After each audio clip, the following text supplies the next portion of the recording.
শহরের জীবন মানেই ব্যস্ততা, কোলাহল আর গগনচুম্বী দালান। কিন্তু এই আধুনিকতার ভিড়ে আমরা খুব মূল্যবান কিছু একটা হারিয়ে ফেলছি। তা হলো নির্মল বাতাস। আপনি কি খেয়াল করেছেন, আগে শহরের রাস্তায় বা ছাদে দাঁড়ালে যে ঝিরিঝিরি বাতাস পাওয়া যেত, এখন সেখানে কেবল গুমুট গরম আর ভ্যাপসা অনুভূতি। বাতাস কিন্তু প্রকৃতি থেকে হারিয়ে যায়নি, বরং আমরা আমাদের অজান্তেই বাতাসের পথ আটকে দিয়েছি।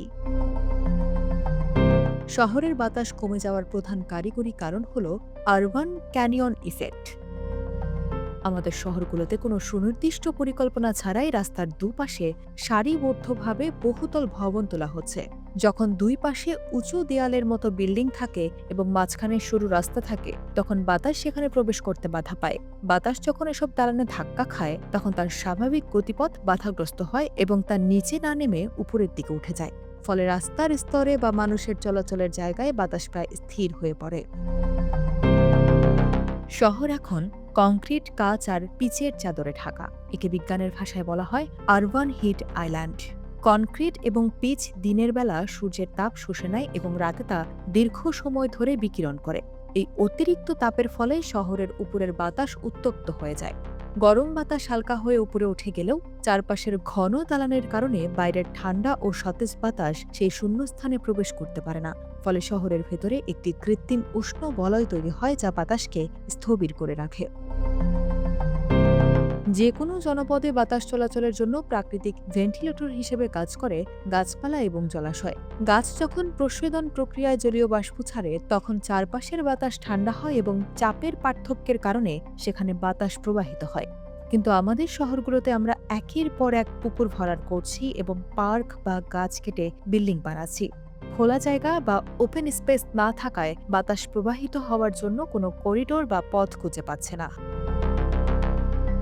বাতাসের চলাচলের সাথে এর ওজনের একটি বড় সম্পর্ক আছে। শহরের বাতাসে মাত্রাতিরিক্ত ধূলিকণা, কার্বন ডাইঅক্সাইড এবং কলকারখানার বিষাক্ত ধোঁয়া মিশে থাকে।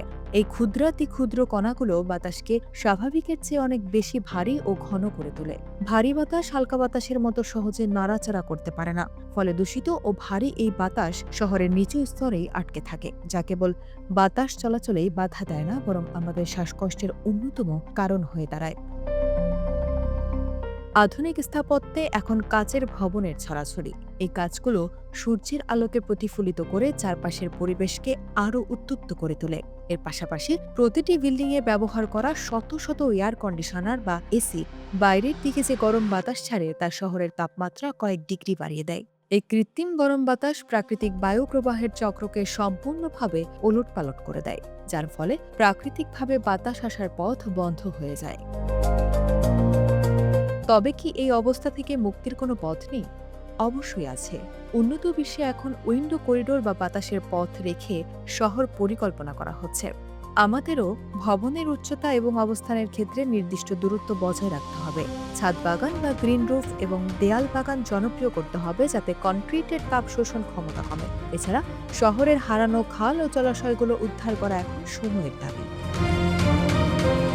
শহরকে কেবল ইট পাথরের জঙ্গল বানালে চলবে না, একে মানুষের বসবাসের যোগ্য রাখতে হবে।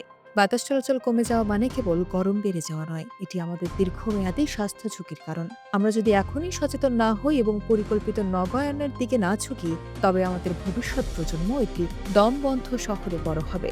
আসুন গাছ লাগাই এবং খোলা জায়গা রক্ষার মাধ্যমে শহরকে আবার প্রাণ ভরে শ্বাস নেওয়ার সুযোগ করে দিই।